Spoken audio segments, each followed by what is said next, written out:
比亚迪在2025年会做世界第一。王泽民是不是吹牛啊？There's competitors now ramping up, and Yeah. as you're familiar with BYD, which is also on the West Coast, I think they're ramping up production of their electric vehicles, trying to compete. Why do you laugh? Have you seen their car? Well, they are on a different. Tell me why you're laughing. You don't see them at all as a competitor. No. Why is that? I mean, they offer a lower price point.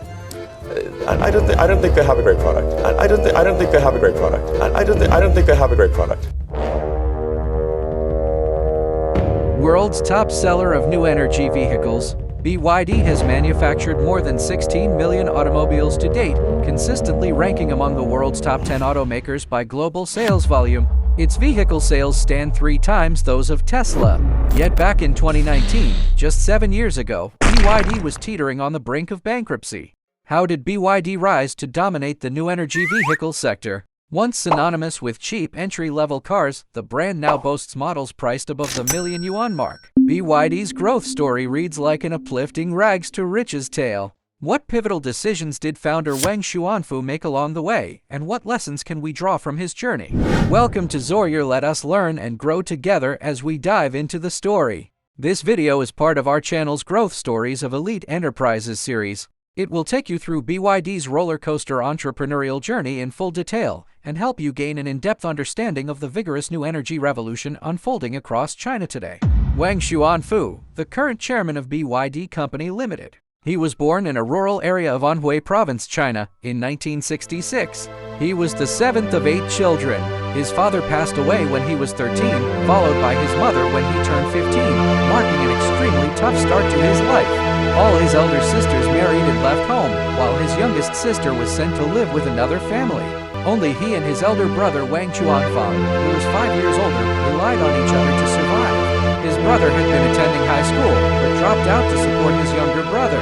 He made a living by odd jobs and small trades. Later, after his brother got married, his sister-in-law Zhang Juxiu stepped up to raise her brother-in-law. She refused to split the family and abandon Wang Xuanfu. Wang Xuanfu repeatedly wanted to drop out of school to work and ease the family's financial strain, yet his sister-in-law stopped him every time. She told him, "Don't worry about tuition and living expenses. No matter how hard things get, we will support you until you finish school. Your only job is to study hard." Fortunately, Wang Xuanfu lived up to their expectations. In 1983, he was admitted to Central South Institute of Mining and Metallurgy with outstanding grades. Back then, college tuition and travel expenses were an astronomical sum for a rural family. Without hesitation, his sister-in-law opened the camp for wood chest she had kept since her wedding and took all her most precious dowries, gold earrings, silver bracelets, and silk wedding garments to the second-hand market in town to sell. Every cent earned from the sale was handed over to Wang Xuanfu to pay for his tuition. To keep supporting his living expenses, his brother and sister-in-law even moved the whole family to Changsha, running stalls near the university to take care of him conveniently. Wang Xuanfu was no mere bookworm during his college years. He became a student leader in his freshman year. His classmates described him as a sunny, confident young man with a wide range of interests, far less timid than other students from rural backgrounds. During his college years, Wang Xuanfu met 2 early co-founders of BYD, Wang Nianqiang and Yang Longzhong. Wang Nianqiang later served as the general manager of BYD Electronics Division. Yang Longzhong once held the position of vice president at BYD before resigning. He has since founded Hiyu Capital and is a well-known investor in China. Wang Xuanfu graduated from university in 1987. He was recommended for postgraduate admission based on outstanding academic performance and pursued his master's degree at the General Research Institute for Nonferrous Metals in Beijing. Under the tutelage of Li Guoxin, an expert in metallurgy and batteries, he focused his research on secondary rechargeable batteries. After graduating with his master's degree in 1990, Wang Xuanfu officially joined the 301 Battery Research Laboratory of the General Research Institute for Nonferrous Metals. Having worked there for only 2 years, in 1992, at the age of just 26, he was exceptionally promoted to deputy director of the 301 laboratory thanks to his remarkable scientific research achievements and outstanding capabilities in tackling key research projects. This position carried a division-level administrative rank, making him the youngest division-level cadre in the institute's history. He was also awarded the title of senior engineer, enjoying a stable career path in the state research system and access to top-tier scientific research resources. This experience in battery R&D within the state research system laid the foundation for Wang Chuanfu's technical prowess. He thoroughly mastered the underlying principles, materials, and production processes of nickel-based rechargeable batteries. He also witnessed how Japan's enterprises held a complete monopoly over China's battery industry at that time, which planted the core technical seeds for his later decision to resign, head south, and found BYD as a battery manufacturer. In 1992, Deng Xiaoping, China's then paramount leader, delivered his landmark Southern Tour talks, calling on all sectors of the country to advance reform and opening up and boldly forge ahead, with a clear directive to develop a market economy. In 1993, the General Research Institute for Nonferrous Metals dispatched the 27-year-old Wang Chuanfu to work in Shenzhen, appointing him general manager of Shenzhen Big Nickel Hydrogen Battery Co., Ltd., a holding subsidiary under the institute. Wang Chuanfu spotted a huge market opportunity. Back then, a single brick mobile phone cost 30,000 to 40,000 RMB, while its internal rechargeable battery alone sold for several hundred yuan, and consumers would often buy one or two extra spare batteries. He realized this business boasted staggering profit margins. At that time, China nickel battery manufacturers lacked core technologies, and the nickel battery market was monopolized by foreign companies. Even the most critical battery cells had to be purchased externally. The laboratory at Big had already developed nickel batteries, and Wang Chuanfu aimed to launch mass production. However, every decision made by state-controlled enterprises in China required multi-level approval from supervisors, and the market would not wait for bureaucratic clearance. Even as general manager, Wang Chuanfu only held an executive position with limited decision-making power. In 1994, Wang Chuanfu learned that Japan planned to halt the production of traditional nickel batteries for environmental reasons. He was overjoyed upon hearing the news, as it meant a massive market vacuum would open up. This sparked his idea to start his own business. Everyone around him opposed the plan. His elder brothers and sisters tried to talk him out of it. After all, giving up a lifelong, secure, stable job was, in the social context of that era, equivalent to staking his entire life on a reckless gamble. However, Wang Chuanfu's cousin L. Zhongyang, who had already built a successful business and reaped the rewards of the booming market, fully supported Wang's entrepreneurial dream. Though Wang possessed professional expertise, he lacked capital.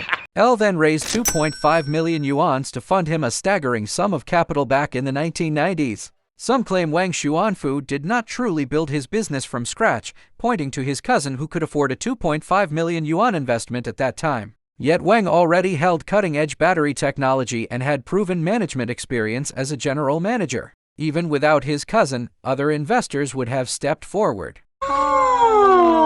Thanks to this early investment, L. Zhongyang now boasts a fortune worth hundreds of billions of yuan and remains the second largest shareholder of the BYD group to this day. That same year, L. Zhongyang introduced his friend Xie Zuoquan to Wang Chuanfu, who was preparing to resign and launch his venture. The three men held in-depth discussions for 3 straight days and nights. Impressed by Wang Chuanfu's technical prowess and sharp industrial foresight, Xie Zuoquan decided to invest 300,000 yuan for an equity stake in the company.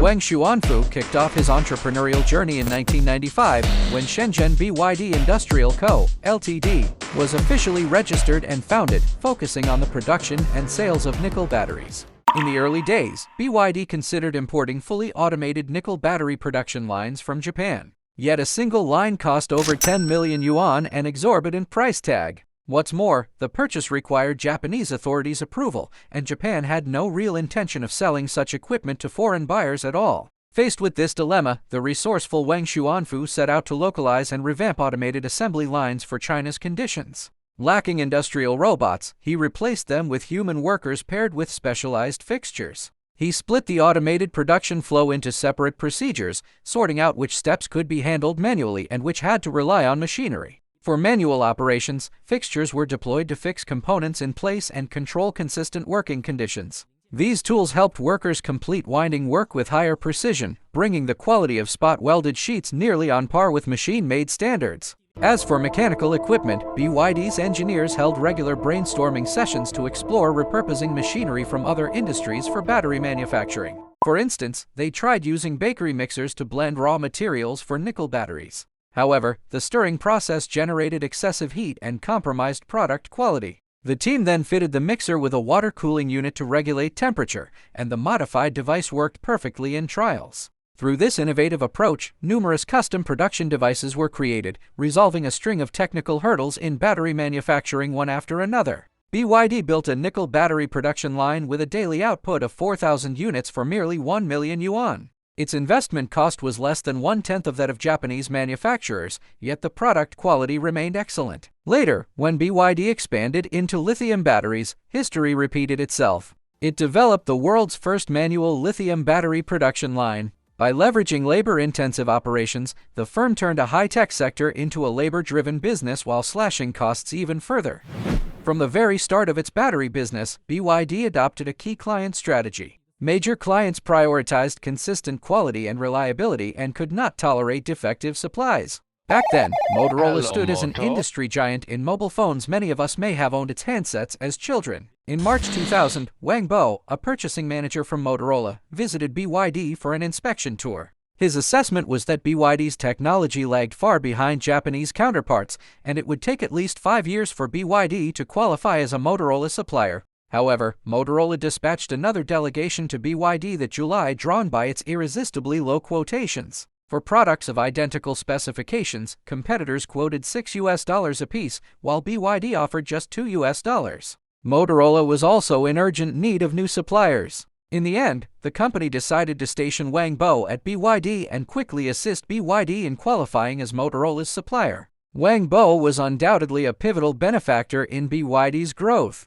Working side by side with the on-site team, he guided BYD to build quality management systems and product testing frameworks, laying the groundwork for BYD's initial modern corporate structure. Whether inspired by BYD's engineering-driven culture or simply bullish on its prospects, Wang Bo resigned from Motorola in 2001 to join BYD full-time. He was promoted to general manager of BYD Electronics Marketing Division in 2012 and took over as general manager of BYD Supply Chain Management Company in 2019. In hindsight, Wang Bo seems to have been blessed by fate. Today, Motorola can no longer hold a candle to BYD, creating a strikingly dramatic contrast between the two companies' fates.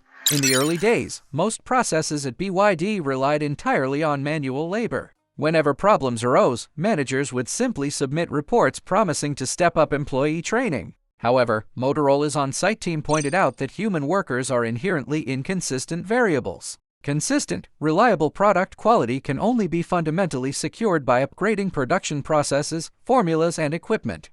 Even so, BYD stuck to its unique philosophy: more sophisticated equipment does not always equal better results. Fully automated, lights-out factories would incur exorbitant costs, and mass layoffs would also undermine the company's contribution to employment and people's livelihoods. BYD believes the essence of manufacturing lies in striking an optimal balance among cost, quality, and efficiency, rather than one-sidedly pursuing full machine replacement of human labor. After just 2 months of training and technical revamping in September 2000, BYD obtained Motorola's supplier certification. Interestingly, in a sense, Wang Bo lifted BYD's quality management standards forward by the equivalent of 5 years in merely 2 months. At the start of 2001, BYD began supplying batteries to Motorola. The following year, Motorola honored BYD with its Best Supplier Award.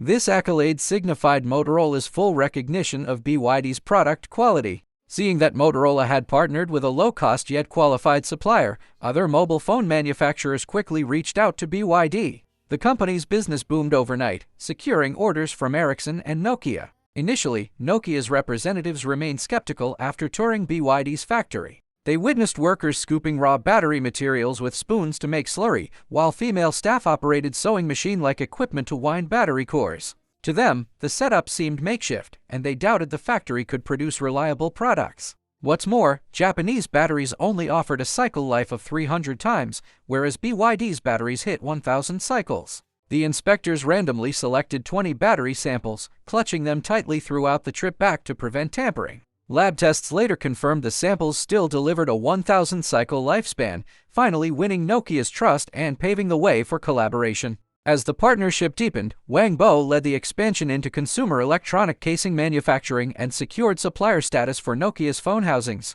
Before long, BYD also launched mobile phone OEM production. Today, the manufacturing of phone casings and full device OEM services forms BYD Group's second-largest revenue stream, operating as a twin growth engine alongside its new energy vehicle division. BYD's explosive rise sent Japanese electronics manufacturers into panic, forcing them to slash prices from an original 65 yuans down to 8 yuans. Even at this discounted rate, their pricing was still double BYD's, and further price cuts would push them into losses. Soon after, Panasonic, Toshiba, Sony, and other Japanese firms were driven out of the market, leaving BYD as the undisputed industry leader. Starting from battery production, BYD evolved to provide one-stop mobile component solutions and built an unrivaled cost advantage across the sector. BYD was listed on the Hong Kong Stock Exchange on July 31, 2002. By 2002, BYD had emerged as the world's leading producer of nickel-cadmium batteries and a top-tier lithium battery manufacturer. Nevertheless, the battery industry faced an obvious growth ceiling. The global market was valued at merely several billion US dollars. A flood of new competitors flooded the market, driving annual price declines and steadily squeezing profit margins. At that time, BYD's electronics business had flourished and secured the company a solid foothold,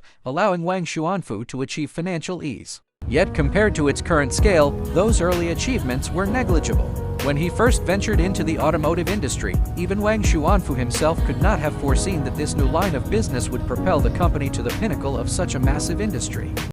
Wang Xuanfu clearly recognized that growth opportunities in the battery sector were drying up. BYD had to enter the far larger automotive industry to break through its growth limits and unlock new room for expansion. Within the business landscape of that era, branching out into an entirely new industry amounted to an extremely risky endeavor with slim odds of success. Countless enterprises enjoyed smooth operations in their core businesses, only to suffer total collapse after recklessly expanding into unfamiliar sectors. Many collapsed due to broken capital chains, technical mismatches, and chaotic management, ending up draining resources from their original businesses while losing all investments in the new ventures. Given that cross-industry expansion usually ended in failure for most entrepreneurs, how did Wang Xuanfu stabilize his core business and steadily push forward his automotive layout? Let us examine his prudent, layered, and well-planned strategy. Back then, the real estate sector presented abundant market opportunities and would have been a lucrative choice, but Wang Xuanfu saw himself as a technology-focused person. He believed real estate was essentially finance-driven and not a suitable field for him. At that time, Wang Xuanfu chose two directions: chips and automobiles. BYD came extremely close to stepping into chip manufacturing. Wang Xuanfu believed chips were vital components for mobile phones, boasting high technical barriers and substantial value, and no domestic Chinese company was capable of producing them back then. On September 11, 2001, Wang Xuanfu boarded a flight bound for Madrid, Spain, to acquire a chip factory. However, the 9/11's terrorist attacks took place, forcing him to suspend the acquisition trip. In 2002, he planned another takeover of a semiconductor firm, yet the United States abruptly rolled out new policies that put an end to the deal. In the end, none of his chip acquisition attempts succeeded. Perhaps guided by fate, Wang Xuanfu ultimately chose the automotive industry. Looking back now, we have no doubt that Wang Xuanfu would have achieved great things if he had entered the chip sector. Still, the automobile industry was undoubtedly the perfect fit for him. Even back then, he analyzed how the international landscape would impact enterprises. China is rich in coal but scarce in oil. Its transportation sector relies heavily on crude oil imported from overseas, and oil is pegged to the US dollar. It is inevitable that China's future policies will vigorously promote new energy vehicles powered by electricity. We possess world-leading self-developed full-set battery technologies. The earlier we lay out our electric vehicle business, the sooner we can build a complete R&D system covering the three core electric components and whole vehicles, creating a technological moat that rivals will struggle to catch up with. BYD stands a chance to become the world's largest new energy vehicle manufacturer down the line. This vision was highly revolutionary for China in 2003. In fact, electric vehicles date back even earlier than internal combustion engine cars, yet their development had long been held back by bottlenecks in battery technology and mass production challenges. At that time, even developing an ordinary internal combustion engine independently posed a huge hurdle for domestic Chinese automakers. Many people questioned Wang Xuanfu back then. Even General Motors of the US has abandoned electric vehicles.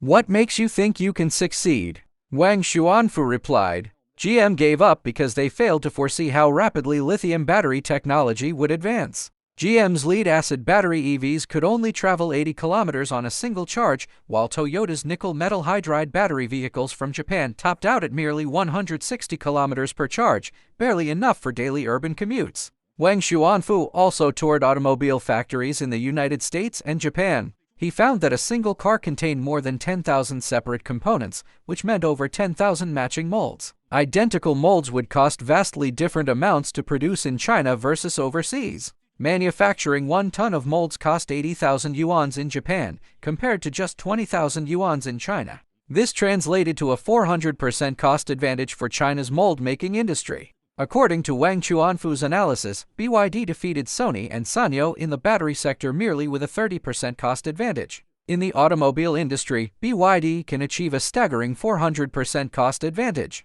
The automotive sector is bound to undergo a complete reshuffle driven by Chinese automakers in the future. Once he figured this out, he acted without hesitation. In 2003, BYD acquired Beijing Jiqi Automotive Mold Co., Ltd. to secure an official vehicle manufacturing license. In the same year, Wang invested 269.5 million yuans to purchase stakes in Kinchuan Automobile. Remarkably, Wang Xuanfu could not even drive a car himself back then. At first, some people within BYD disagreed with Wang Xuanfu's plan to enter the automotive industry. Nevertheless, everyone knew he was not the type to make impulsive, rash decisions. Instead, he was extremely rational and pragmatic. Wang told the company's senior management that while the auto industry appeared highly complex, capital-intensive, and difficult in terms of research and development, such narratives were merely smokescreens put up by established incumbents to deter newcomers from seizing their market share. The more they exaggerated the industry's hardships, the more promising the sector truly was. Japanese manufacturers once guarded battery technology closely, yet we still broke through technical bottlenecks with ease and eventually outperformed them. BYD's 2 major core investors, L. Zhangyang and Xie Zhuoquan, firmly backed Wang Xuanfu from the very start, convinced that his decision to build cars was thoroughly thought through. Xie Zhuoquan stated, "The battery industry has limited scale. We fully understand and support his shift toward a larger, more technology-intensive industry." Internally, Wang Xuanfu quickly unified all team members' views. However, after BYD released the acquisition announcement to the public, fund managers from various institutions called one after another to exert pressure, threatening to keep dumping BYD shares if the company insisted on entering the automobile business. When trading opened on the Hong Kong Stock Exchange the day after the announcement, BYD's share price plummeted from HKH 18 to HKH 1445, wiping HKH 530 million off its market value in a single trading day. Coupled with the decline on the following day, the company lost a total of HKH 2.7 billion in market capitalization over 2 days. At that time, most institutional investors were pessimistic about BYD's cross-industry move into car manufacturing, and none recognized Wang Xuanfu's long-term vision for new energy vehicles. Faced with immense pressure, Wang Xuanfu made a resolute statement, "I will devote my entire life to the automobile industry." He then threw himself into intensive study of automotive expertise and set about recruiting seasoned automotive professionals. BYD prioritized building independent R&D capabilities and fully revamped Kinchuan Automobile. Many teams originally under BYD Electronics were restructured into automotive electronics divisions, starting from scratch to learn automotive technologies. To gain an in-depth understanding of complete vehicle architecture, Wang Xuanfu purchased a Mercedes-Benz sedan for his team to disassemble and analyze. The team, lacking prior car-making experience, hesitated to take the vehicle apart out of concern for damaging it. Wang Xuanfu took the car key and scratched several lines across the body, telling everyone there was no need to hold back and they could disassemble the car without reservation. Afterwards, the team held contests of disassembly and reassembly, competing to leave the fewest leftover spare parts after reconstructing the vehicle. From Wang Xuanfu's perspective, even if the car cost millions to buy, the investment was worthwhile as long as the R&D team mastered core vehicle manufacturing technologies through the process. Following the acquisition of Kinchuan Automobile, the team worked day and night to develop its first model, the 316, with hundreds of millions of yuan invested in the project. Yet once the prototype was unveiled, all dealers spoke negatively of its exterior design and overall product competitiveness, believing it held no market potential whatsoever. Wang Xuanfu made the painful decision to halt the entire project, writing off all previous investment. There are no shortcuts to building cars, nor any instant overnight success in this world. Lion Yubo commented, "This car was merely a restyled version of Kinchuan's old Flyer model with adjusted proportions, and its design failed to meet standard specifications across all aspects. The original Flyer already had a poor foundational platform. No amount of revision could fix its fundamental flaws." At its core, the setback stemmed from BYD's complete lack of vehicle manufacturing experience as a first-time automaker,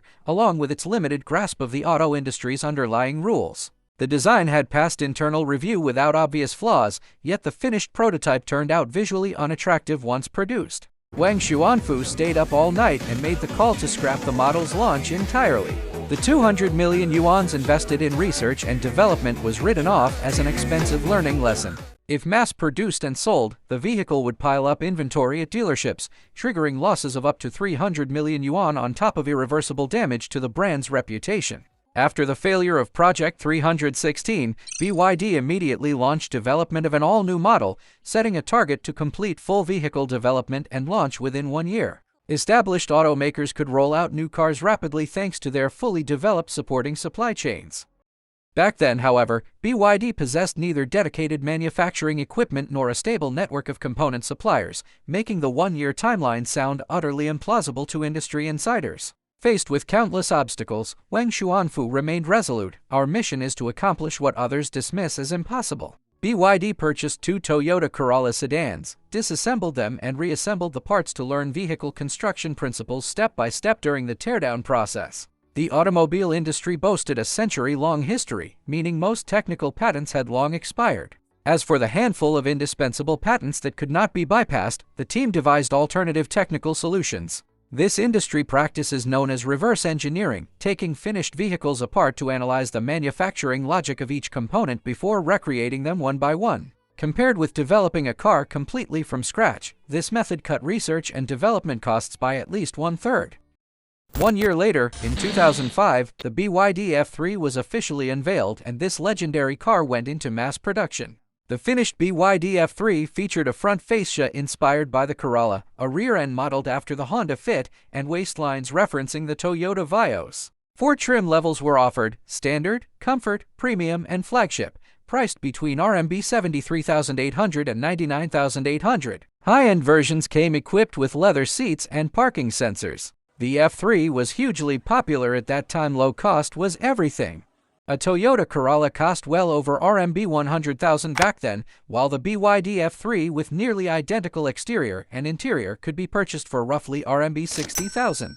It quickly became a top pick for taxi fleets across numerous regions. Rumors even circulated that some authorized dealerships openly offered a badge swapping service for a few hundred yuan, replacing the BYD emblem with Toyota's logo. The F3 became a runaway hit.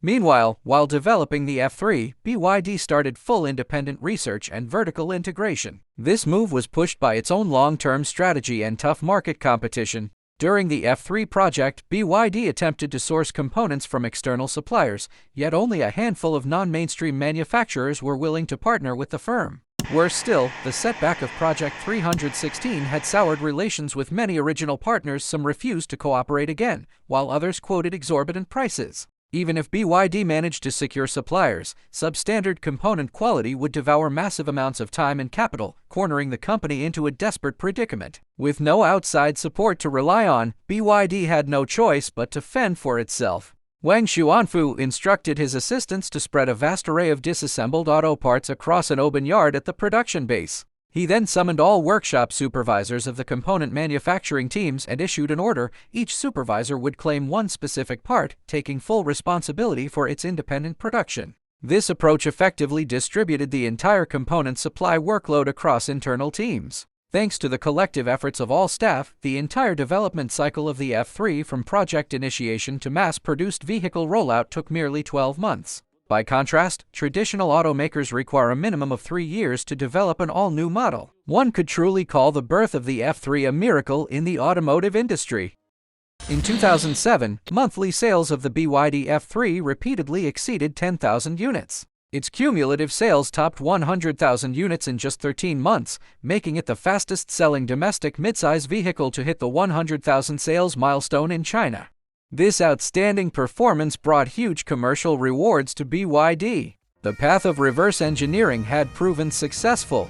Within only a few years, BYD rolled out successive models including the FO, G3, L3, and F6. BYD enjoyed smooth growth throughout this period.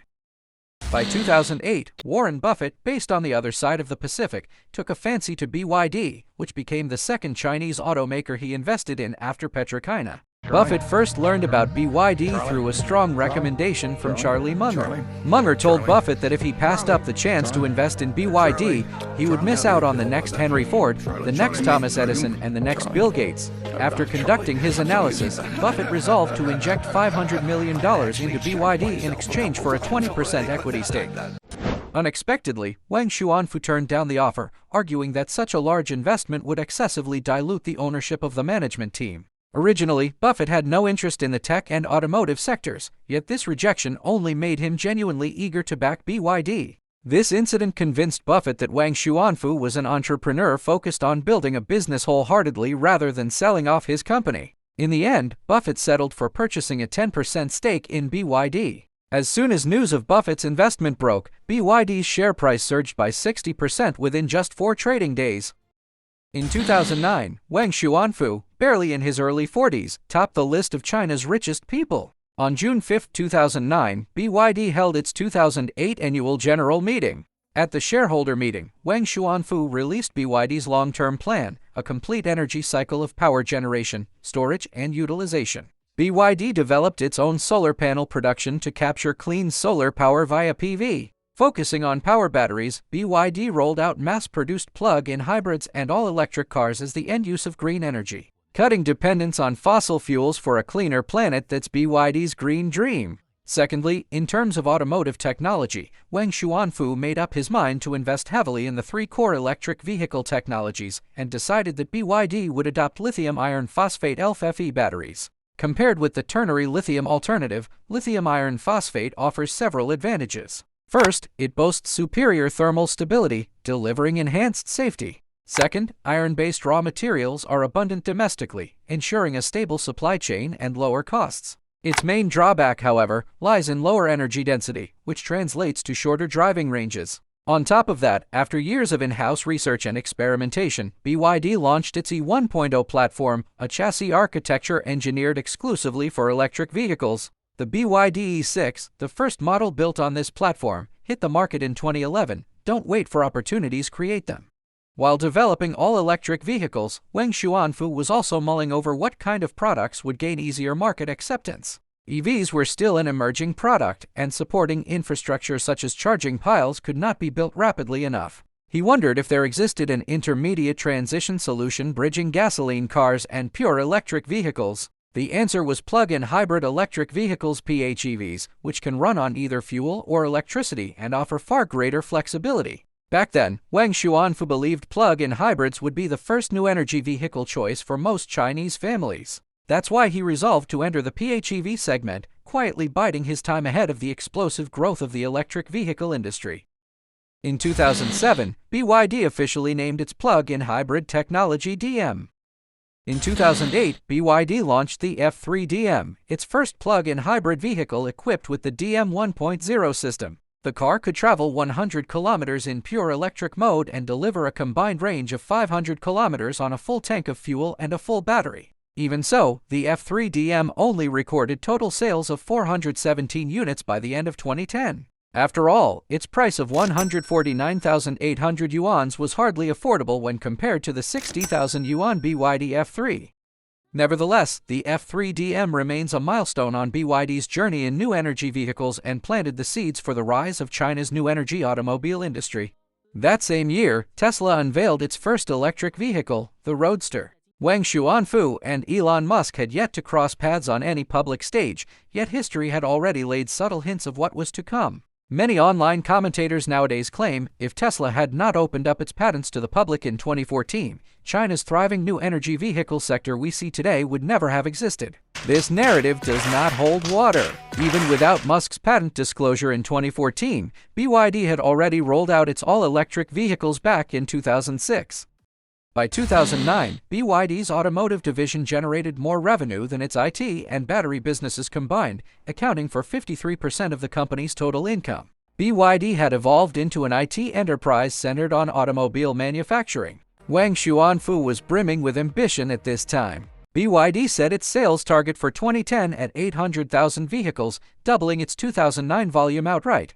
Xia Zhaibing, a senior BYD executive, reported to Wang Xuanfu confidently, "We don't need to wait until 2015. We can become China's top automaker by 2010, and we'll hold a victory celebration in Detroit, America's Motor City." In 2010, Mercedes-Benz entered an equal technical partnership with BYD. The two parties each held a 50% stake and jointly founded Denza, a premium new energy vehicle brand. BYD sought to learn high-end brand-building expertise through the collaboration, while Mercedes-Benz aimed to absorb BYD's cost control methodologies and new energy technologies. This marked the first equal partnership forged by a Chinese carmaker, breaking the long-standing model of trading market access for foreign technology. Nevertheless, the brand struggled in its early years, and it was not until the launch of the Denza D9 that the brand gained widespread public recognition. Yet no one could have foreseen then that Wang Xuanfu would soon face the darkest period of his entrepreneurial career. As mentioned earlier, BYD set an extremely ambitious sales target for 2010. If we look at China's automobile sales growth chart spanning 2001 to 2020, 2009 marked the peak growth rate at 45.5%, followed by a robust 30.4% in 2010. However, growth plummeted sharply to merely 2.5% in 2011, and it never climbed back above 15% in subsequent years. This meant BYD's aggressive expansion in 2009 and 2010 coincided with the industry's boom phase, right before the market reached its peak and began to decline. Crises often lie hidden beneath prosperity. To ramp up vehicle sales, BYD split its original single sales network into 4 separate dealer channels designated a 1, a 2, a 3, and a 4, each responsible for selling distinct vehicle models. During this period, BYD kept recruiting new dealers while rolling out a steady stream of new models to ensure dealers had vehicles to sell. After operating this model for some time, the company found itself falling short of its original plan of offering 4 distinct models per sales channel. All 4 networks combined only carried 7 models in total. To speed up new vehicle launches, BYD resorted to the simplest shortcut, retaining the same chassis, engine, and other core components, and merely restyling the front fascia, headlights, and other exterior parts to create seemingly new cars for sale. This practice led to severe product homogenization. With nearly identical core configurations across the lineup, consumers naturally gravitated toward the cheapest option available. This triggered a brutal price war among BYD's internal sales channels. Automobiles carry hefty inventory holding costs, so dealers had to offload vehicles as quickly as possible, sometimes even at a loss. If unsold stock piled up, dealers risked a complete breakdown of their capital chains, which would lead to far greater losses. Back then, a BYD car originally priced at over 70,000 yuan could be bought for just 50,000 yuan. Plunging prices shattered dealer confidence, and rival BYD dealerships even got into physical fights while competing for customers. Dealers' grievances kept mounting, and tensions reached a boiling point. In April, a Sichuan-based firm announced its withdrawal from BYD's dealer network, triggering a wave of departures by other dealers across the country. That August, at an auto show in Henan, BYD dealers unfurled banners accusing the company of fraudulent business practices, thrusting BYD into the center of a fierce public controversy. In the end, more than 300 dealers terminated their partnerships with BYD, delivering a severe blow to the company. Yet BYD was confronted with other troubles. Earlier on, its electronics division had been highly profitable, bringing in 16.65 billion yuan in revenue in 2010. However, the smartphone revolution was sweeping the industry at that time. Nokia, BYD's largest client, failed to seize this transformative trend, resulting in a sharp drop in orders. Consequently, BYD's electronics revenue slumped to 14.09 billion yuan by 2012. At that time, the United States launched anti-dumping and countervailing duty investigations targeting China's photovoltaic industry, which also dragged down BYD's solar energy business year on year. Troubles kept piling up. In 2012, a sports car crashed into a BYD B6 taxi at 180 km per hour. The BYD taxi burst into flames immediately after the collision, killing all 3 people inside the vehicle. On the first trading day following the accident, BYD's share market value evaporated by 5.7 billion yuan.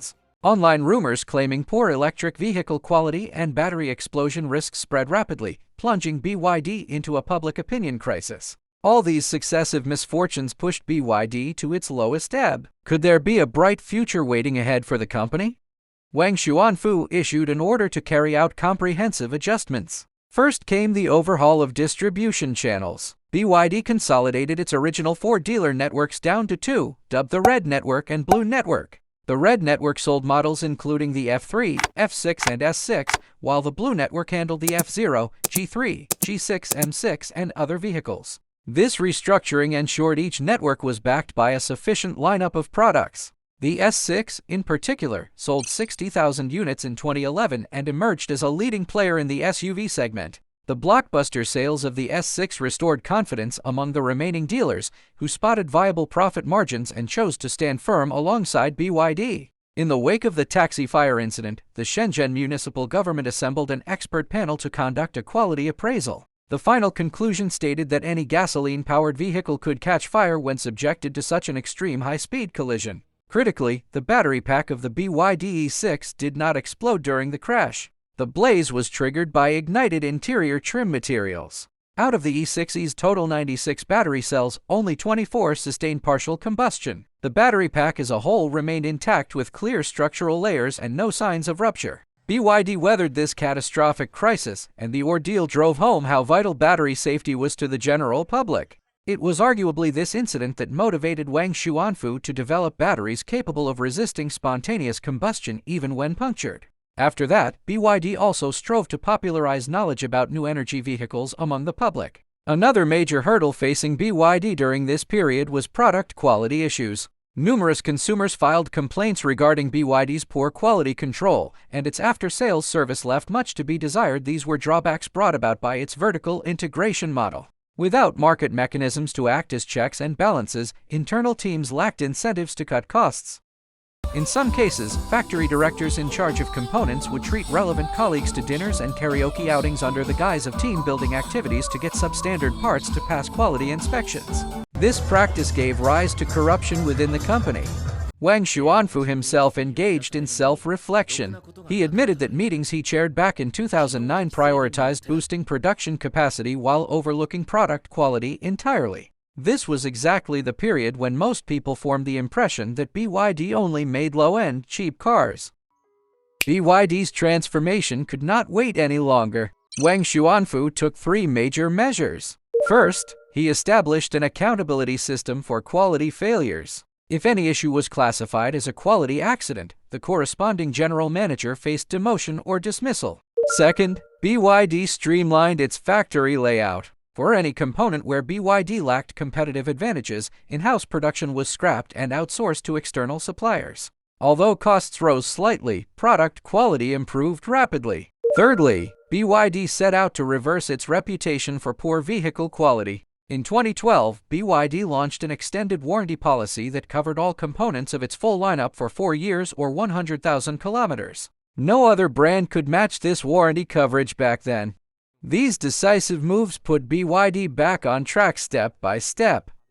Next, we will dive deep into BYD's overhaul of its component supply system, which will help you gain a clearer insight into the root of BYD's present-day success. Auto components form a critical part of vehicles, accounting for 50% to 70% of a car's total production value. Elon Musk once stated, "The essence of manufacturing competition lies in manufacturing capacity and factory operations." In his opinion, the greatest challenge behind Ford's historic success was not designing the Model T, but inventing the Ford assembly line manufacturing model and building supporting factories. To further boost operational efficiency, BYD launched a comprehensive round of far-reaching reforms in 2016. Wang Xuanfu ordered all business divisions to survey external supplier resources and conduct comparative evaluations between externally sourced parts and in-house manufactured products. Any internal factories that failed to deliver competitive output were to be shut down entirely. Progress on this initiative moved sluggishly due to conflicting interests across multiple departments.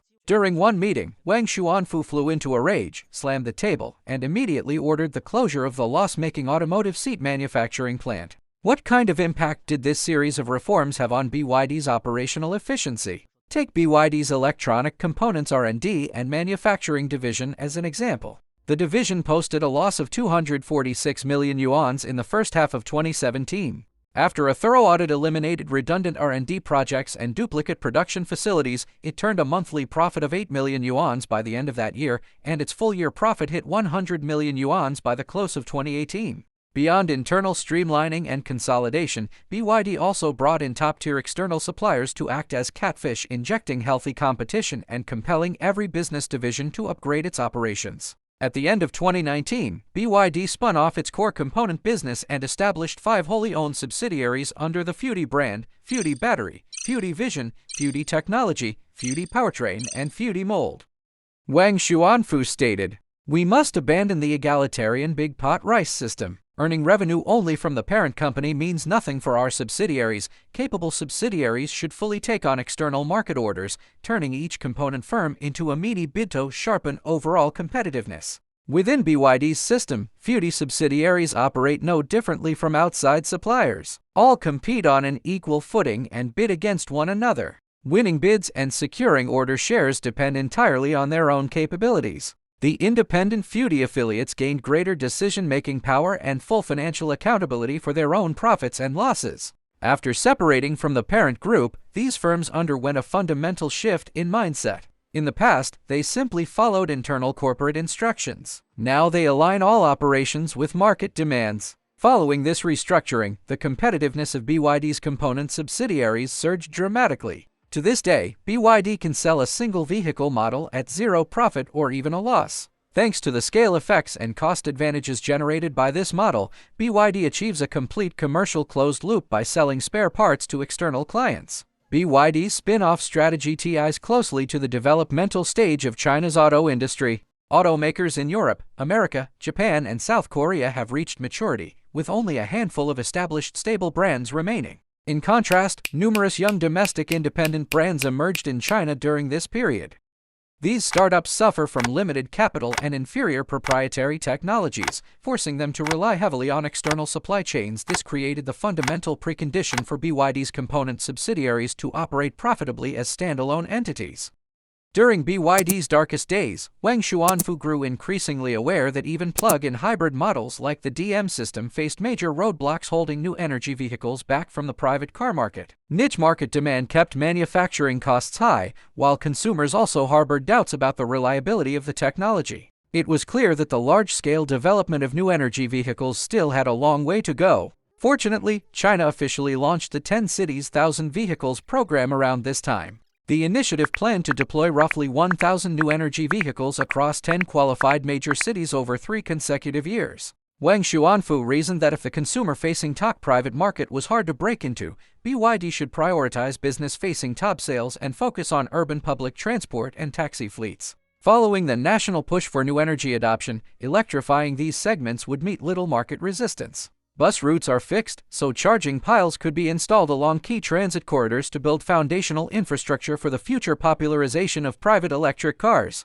Additionally, buses and taxis carry massive passenger volumes every year, serving as a subtle, ongoing way to educate the public about electric mobility. Electric buses could serve as BYD's launchpad. After BYD rolled out its K9 electric bus in 2010, the Changsha municipal government immediately placed an order for 1,000 units.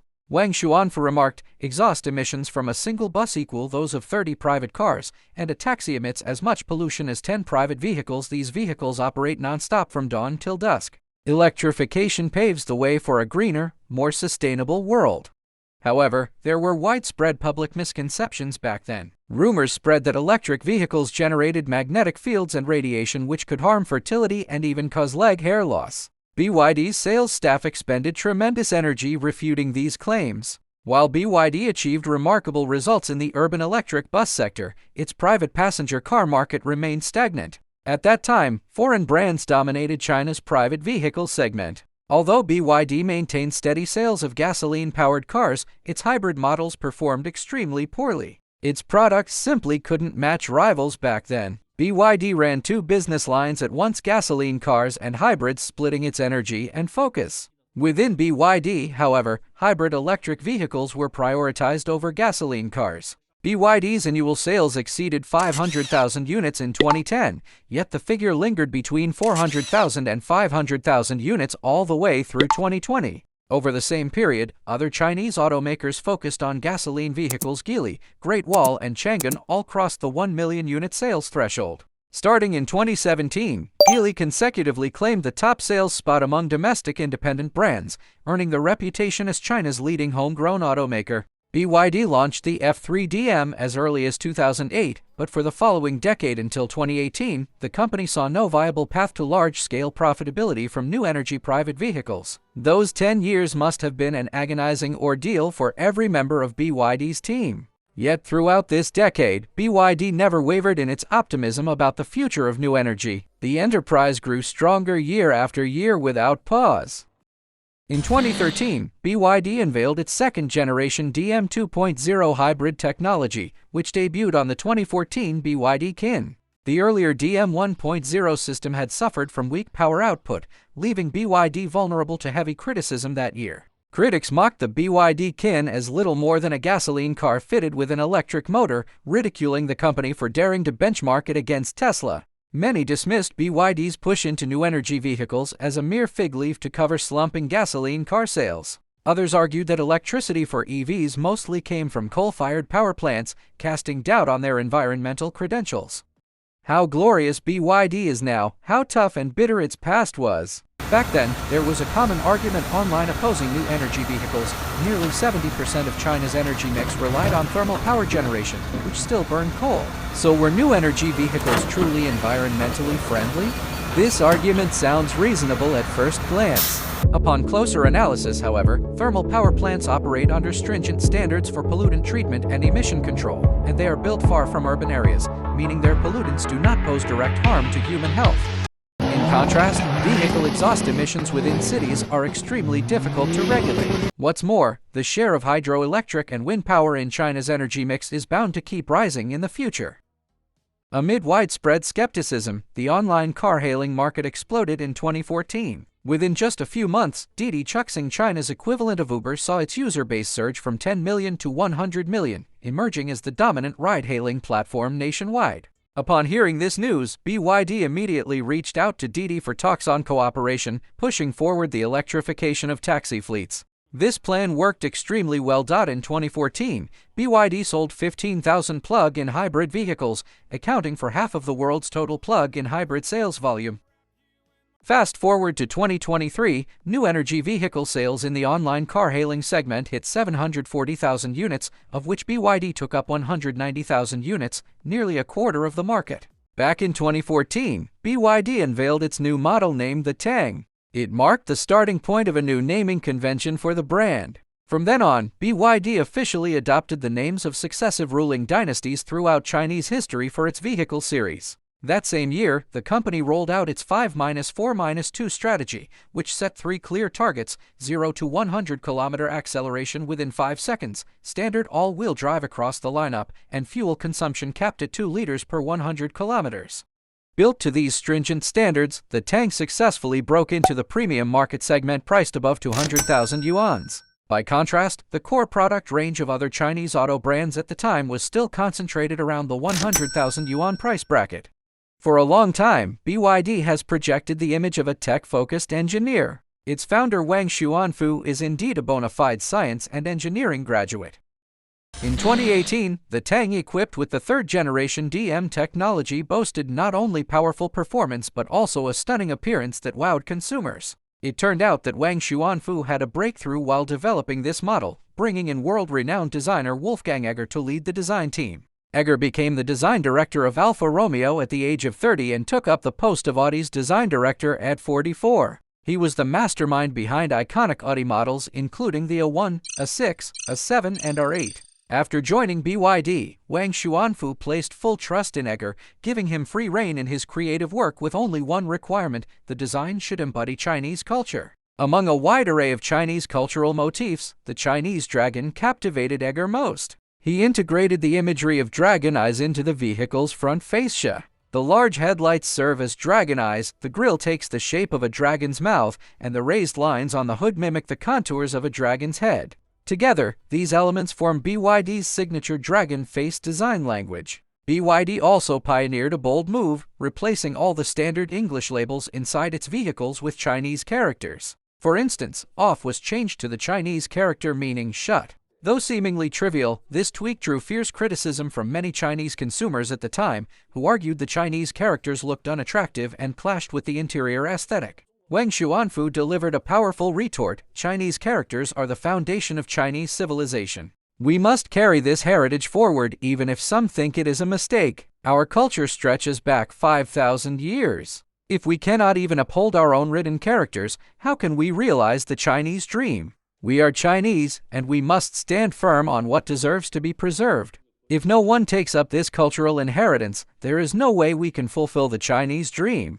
The Chinese government introduced successive subsidies for new energy cars to secure energy supplies, cut oil imports, let our auto industry overtake rivals on a new track, and end foreign tech monopolies. Remember Wang Xuanfu's prediction before he stepped into auto manufacturing?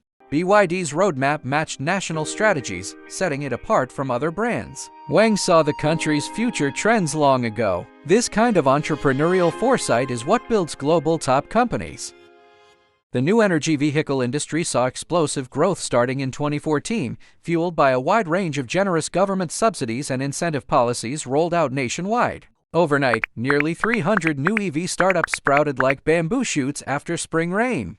That same year, Tesla entered the Chinese market, with Elon Musk personally handing over vehicles to the brand's first batch of local customers. By 2019, however, many automakers teetered on the brink of collapse. The government had introduced revised subsidy policies for new energy vehicles, slashing subsidy benchmarks by an average of 50% compared to the previous 2 years. This industry reshuffle was intentional. Only such drastic cuts could filter out weak players and let truly competitive automakers rise to the fore.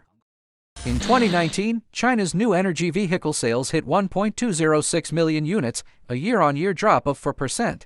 The overall market decline proved that the industry had turned into a red ocean saturated with fierce competition. According to incomplete statistics, more than 50 automakers launched over 130 new energy vehicle models at that time. No manufacturer could stay out of the cutthroat rivalry. BYD also endured severe hardships. From 2016 to 2019, BYD's operating revenues stood at 103.5 billion yuans, 105.9 billion yuans, 130.1 billion yuans, and 127.7 billion yuans, respectively. Its net profits over the 4 years were 5.052 billion yuans, 4.07 billion yuans, 2.08 billion yuans, and 1.614 billion yuans. Although revenue edged up slightly year over year, net profit kept sliding annually, with a 40% year-on-year profit decline recorded in 2019. The automotive division was the main drag on BYD's overall business performance. Lu Tian, a senior BYD executive active in frontline market operations back then, commented,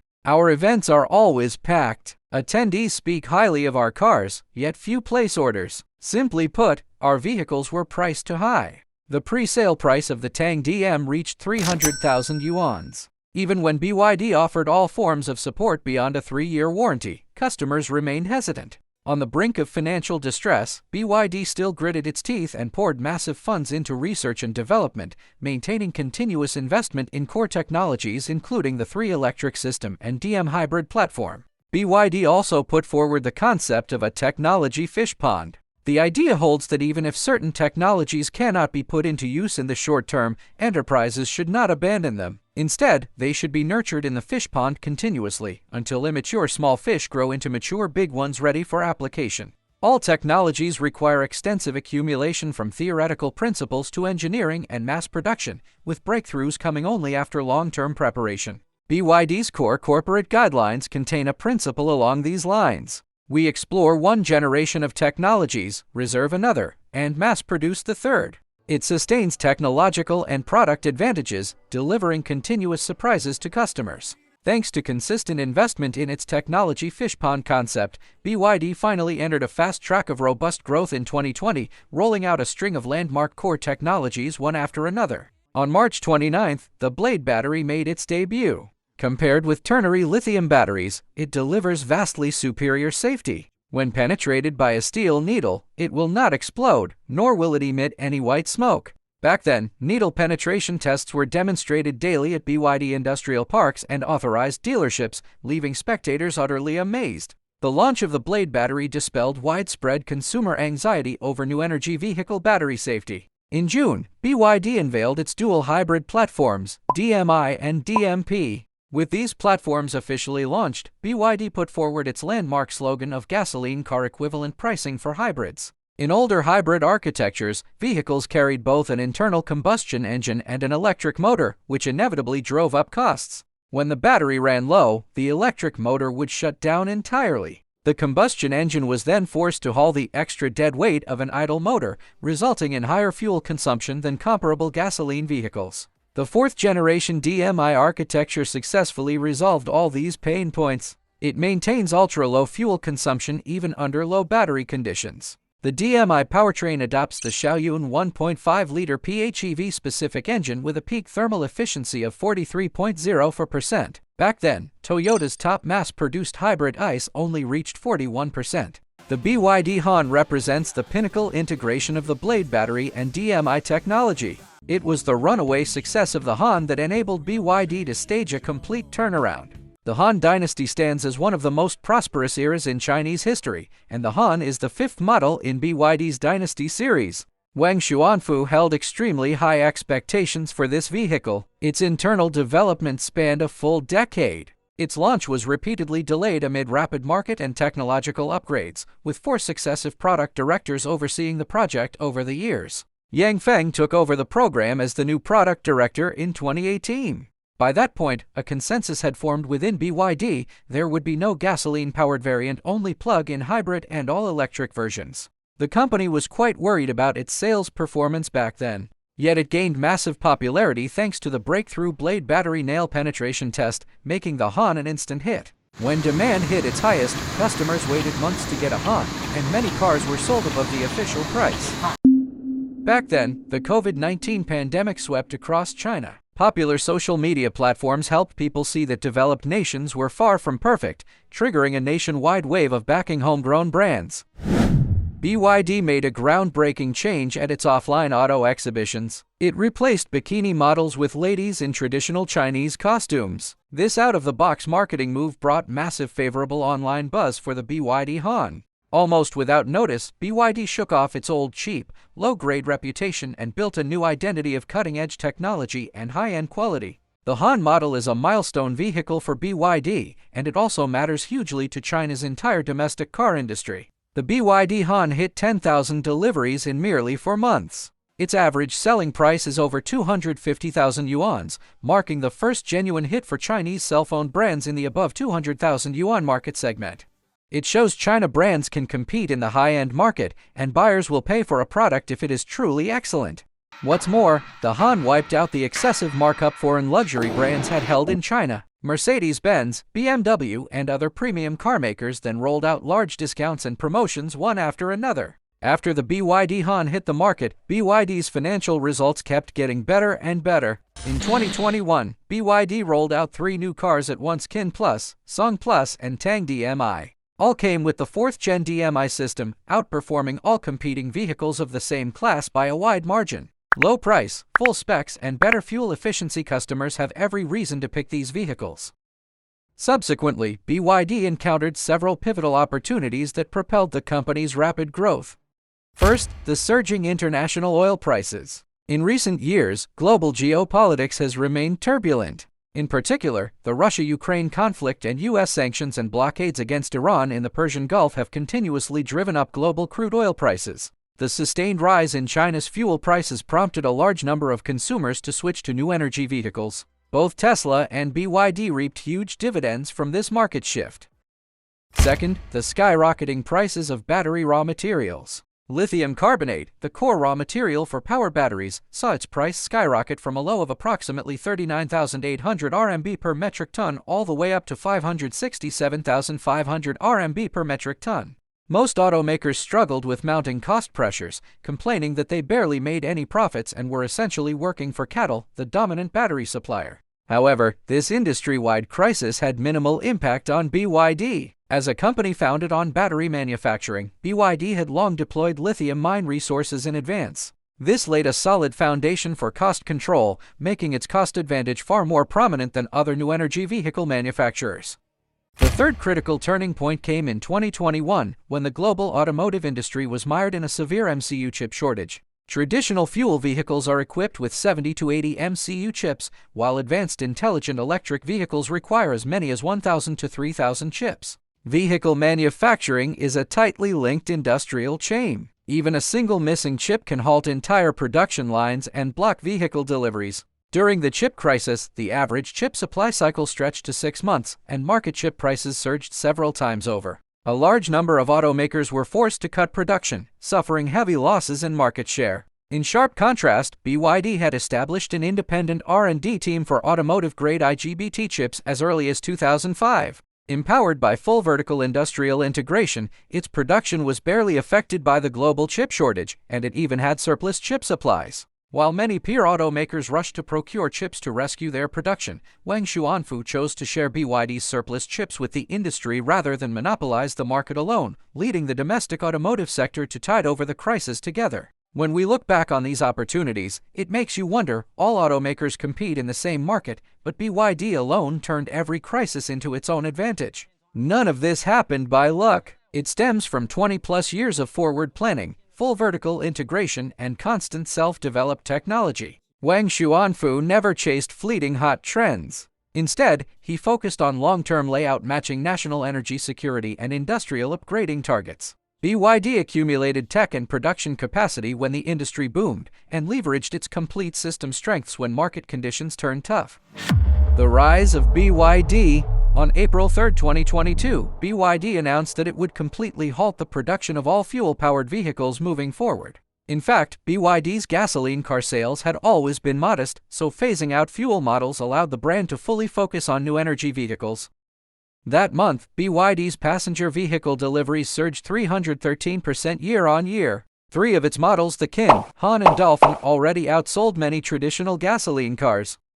In February 2023, BYD officially launched the marketing slogan "Same price for EVs and gasoline cars." It released the Champion Edition of Kin Plus DMI, with the entry-level variant priced at 99,800 RMB, directly breaking into the under 100,000 yuan market segment. This plug-in hybrid was priced on par with rival joint venture gasoline cars of the same class. Coupled with its ultra-low fuel consumption under power depletion and lower daily running costs, the model became an instant hit upon its launch. At the start of 2024, BYD rolled out frequent price cuts across multiple vehicle lines. BYD's competitive strategy is straightforward without fancy gimmicks, cheap, yet striking a balance between cost-effective products and sustainable corporate profits is far from easy. As BYD kept lowering its vehicle prices, many critics accused the brand of triggering vicious internal competition and a price war. In response, Wang Xuanfu stated, "Intense competition is the essence of a market economy. Prosperity can only be achieved through competition." After the market's brutal screening, only surviving brands can supply cheap, high-quality cars for all buyers. Harsh competition ultimately lets ordinary consumers enjoy superior products. The core reason BYD can slash prices on a large scale lies in its powerful ability to manage costs. Besides, BYD is stepping into the high-end segment. It brought Denza back to life and rolled out new luxury brands like Fangkangbao and Yangwang. Many online viewers see Denza as an old leftover joint venture. It was a high-end new energy brand co-created by BYD and Mercedes-Benz, 2 leading auto giants. BYD partnered with Mercedes back in 2010 with a 50-50 split of shares, hoping to learn how to build luxury car brands. But their first car, Denza 300, brought a net loss of 3.5 billion yuans. Some people said the car performed poorly, but it took 4 years to develop with huge input from both sides. The real root problem was simply that the project started too early for the market. Denza made a huge comeback with its hit MPV Denza D9. It sold 119,182 units in 2023 and became the top-selling MPV of the year. The 3-motor Denza Z9 GT starts at 334,800 yuan and racked up tons of orders as soon as it launched. Now Denza has firmly held its ground in the mid-high-end market. Mercedes cut its stake from 50% to 10% and finally pulled out completely with no shares left. Denza is fully owned by BYD at this stage. Fangkangbao, BYD's other sub-brand, specializes in rugged body-on-frame off-road SUVs. Built on an electric hybrid platform, its models also come with abundant smart features. Yangwang is another remarkable milestone. It's the very first domestic brand to successfully break into the million-yuan premium market, and it has truly carved out its place in this high-price segment. BYD launched Yangwang at the perfect time. It had already dominated China's new energy vehicle sales with a rising average car price. With soaring user recognition, releasing the ultra-premium Yangwang brand was a logical step forward. BYD has accumulated massive core technologies over the years. Many top-tier innovations were limited by costs and could not be deployed on its mainstream models. Yangwang perfectly serves as the high-end platform to carry these advanced technologies. All Yangwang vehicles are built on the Core E4 platform. The brand now has 3 flagship products in its lineup. The Yangwang U7 is a full-size luxury executive sedan starting at 658,000 yuan, targeting the high-end business vehicle market. The Yangwang U8 is China's first mass-produced million-level new energy off-road SUV. Standard with the E4 system and Yunliang P hydraulic suspension, it supports in-place turning, crab walking, and emergency water floating. The Yangwang U9 is a pure electric supercar priced from 1.8 million yuan. Featuring a carbon fiber cockpit and Yunliang X body system, it hits 100 km per hour in 2.36 seconds and enables four-wheel independent jumping and body height adjustment. Yangwang's debut earned BYD widespread fame and a massive upgrade in overall brand power. Let's sort out all vehicle models under BYD as of June 2026. BYD's core mass-market brand consists of 2 product lines, the Dynasty Series and the Ocean Series. Dynasty Series: Qin, Han, Tang, Song, Yuan, Xia.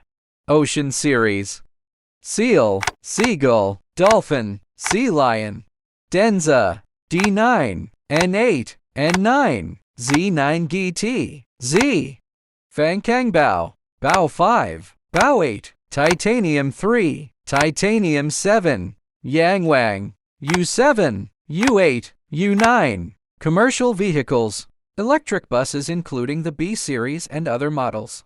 If we look at BYD's vehicle sales over recent years, 427,000 units in 2020, 740,000 units in 2021, 1.869 million units in 2022, 3.024 million units in 2023, 4.272 million units in 2024, 4.602 million units in 2025. From 2021 to 2024, annual sales increased by 1 million units each year, and cars don't just magically appear. Massive manufacturing plants and supporting production capacity are essential. Building new factories and implementing quality control on such a large scale poses an enormous challenge for any enterprise. Yet we rarely hear of BYD facing production capacity shortages. Starting in 2021, BYD successively built brand new production bases in Xi'an, Jinan, Zhengzhou, Hefei, and Changsha. The standard construction timeline for the auto industry stands at 24 months for complete vehicle plants and 18 months for battery factories. BYD, however, completed and launched its fastest vehicle plant in just 9 months, while its quickest battery facility went into operation in merely 7 months. Its breakneck expansion speed is hailed as an industry miracle. Capacity expansion triggered a sharp surge in workforce size. BYD's total group staff surpassed 900,000 in September 2024, with the year-end annual report recording a workforce of 968,900 employees, ranking first among all A-share-listed companies in headcount. Managing a workforce of nearly 1 million people is an enormous undertaking, and Wang Chuanfu's core solution lies in driving corporate operations through distinctive corporate culture. BYD fosters a culture of internal competition, leveraging market-oriented rivalry to push all staff to boost efficiency, those falling behind risk elimination by market forces. Meanwhile, the company strongly promotes an engineer-centric culture. Wang Xuanfu holds that products are the vessel of technology, and all technological progress originates from engineers. Heads of every business division at BYD are engineering graduates, and solid professional expertise serves as a non-negotiable prerequisite for promotion into management. At BYD, being an engineer is far more than just a job title. It represents a mindset and working ethos, inherently straightforward and pragmatic, dedicated to in-depth research, bold in technological breakthroughs, striving for industry leadership, and unwaveringly committed to technological innovation. Only talents with such qualities can excel at self-management and shoulder core business responsibilities. Wang Xuanfu is BYD's chief engineer above all else. On days without business trips, he leaves home for the company at 7 every morning and works grueling hours until p.m. He does not smoke and rarely drinks alcohol. He only plays golf once in a while and has almost no other pastimes. He always turns down meaningless social engagements, firmly believing that technology forms the foundation of everything. The books stacked at his home and office all revolve around automotive engineering technologies. Much like a devotee immersed in ascetic practice, he has poured his whole heart into his work consistently for decades, maintaining an orderly and extremely minimalist lifestyle. When there are no external engagements, he usually queues up for meals in the company cafeteria. Even with an overloaded schedule, whenever colleagues hold technical seminars, he is willing to sit in quietly for hours, sparking new ideas for the team through in-depth exchanges. At its core, technology is embedded deep within BYD's corporate DNA. Every single link across the enterprise, from manufacturing operations and internal administration to top-level strategy and on-the-ground execution, is guided by a technology-driven mindset as its fundamental logic. BYD commits unwaveringly to sustained R&D investment. The 2020 launch of the Blade battery came after 18 years of persistent dedication to lithium iron phosphate technology. The fourth-generation super hybrid system unveiled in 2021 stemmed from a 17-year-long pursuit of plug-in hybrid architectures. The release of the E-Platform 3.0 marked the fruition of an 11-year push toward dedicated electric vehicle platforms. Even the E4-wheel independent torque control technology originated from an internal four-motor concept conceived as early as 19 years ago. Success never arrives overnight. It comes only after repeated rounds of exploration, testing, and iteration in the laboratory before a technology matures and hits the market. As of this year, BYD runs 5 major industrial business lines: 1 new energy passenger vehicle division, 2 power battery and energy storage business, 3 semiconductor and automotive chip division, 4 electronic components manufacturing business, 5 rail transit division. Looking back on the growth journey of BYD and Wang Xuanfu, Wang Xuanfu's forward vision has aligned BYD's future with China's long-term development trends. Its unwavering commitment to independent R&D of technologies has yielded explosive profit growth years later. Full vertical integration and absolute control over the automotive industrial chain grant BYD complete autonomy over its production system. To put it simply, technological barriers, supply chain advantages, coupled with booming market demand, have propelled BYD to the top of the global auto industry and ushered in an era all its own. From struggling to afford schooling in his youth, Wang Xuanfu has gone on to lead transformative changes across the automotive industry. What opportunities and challenges lie ahead for BYD? That's all about BYD's story. I'm a new blogger, hope you can show me lots of support. Thanks, catch you in the next video.